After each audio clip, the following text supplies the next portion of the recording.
Hello everyone! Today I have a massive stack of books with me because people have been asking me over Instagram and YouTube what are some good pieces for cellists to learn. We'll go through this in stages. I'll talk first about beginner music, intermediate music, and then advanced pieces that you could be learning. So for beginners, I would definitely suggest starting with Essential Elements in conjunction with Suzuki, and they do have some pieces that overlap, so there are some, I guess, repeated songs. But Essential Elements, I really like the way that they go into detail about explaining what certain things are. They really they explain bowing techniques and what certain things mean. Suzuki is more of just a collection of songs and pieces and stuff like that. It does explain a little bit, but not quite as thoroughly as Essential Elements. That's just my opinion. So I think Suzuki goes up until book, oh gosh, they probably have so many by now. I don't know. The farthest I went with Suzuki was book 9. But the early ones are really, really good. I think if you already know how to read music and you kind of already have a general understanding of the cello, don't start with book 1, go ahead and start with book 2. And the way that I did it was I would take one piece and I would perform it at a recital, and I would perform maybe every three to 4 months. So I would take one piece and I would work on it for 4 months. And I really think that's what you should be doing with these foundational pieces, because they're not really end goal pieces.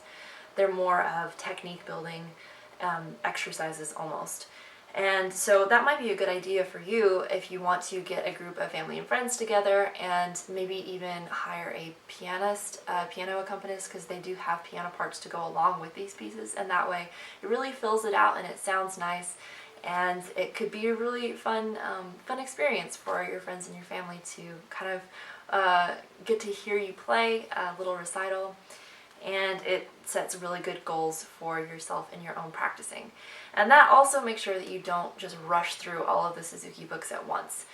Also, I did not play every single piece in these Suzuki books. I think a lot of them, it's funny, my teacher, she would look through the book and she'd be like, oh no, not that one, no. We would pick the major ones. So for example, out of Suzuki book volume 3, we would pick, for example, this one, so the Minuet. This is a really famous piece. I think everyone should know how to play that. We would skip, I think we skipped like maybe like 1 or 2 in the middle. Usually the ones in the back though were what we would work on most. So La Cinquantaine, this one is really important to learn. As you can see, I have it color coded, so many colors. You just kind of go through and maybe pick about 75–80% of the pieces. You don't have to do every single one of them, but at least do, a good portion. Beginner, I would say, is from, book 1 to, book 7 or 8. And then after that, I kind of went away from the Suzuki tradition. That's when I started, really playing in orchestras, and I started working on etudes, sight reading, all of that. When you're already very comfortable with your instrument, I would start working on some etudes, series etudes, and this is the Lee collection of etudes. It's really good, very helpful. Here is Dotsar. This one is also very, very helpful. I would usually take, whenever I was going through these, maybe like 1 or 2 etudes per week. And it was mostly for just sight reading and then also for, technique building purposes. I have book 2 of Dotsar. This is also a very good one. Helps a lot. And then this one, I did not start this until college. I probably could have started it sooner, but I didn't start it till college. And it looks so simple inside.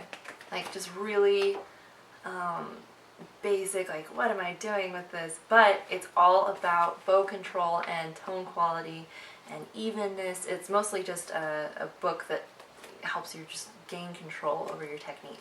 So this one's also very good. By the way, I will be putting all of these in the description below, so you'll be able to find these online. Also, I would say this is like, junior high, high school level.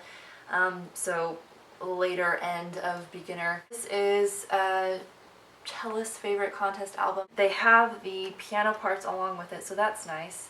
And it has the Swan in here, the Arioso, Ave Maria, Bere, so many just really important ones. Allegro Paginato, that one's a really important one to learn.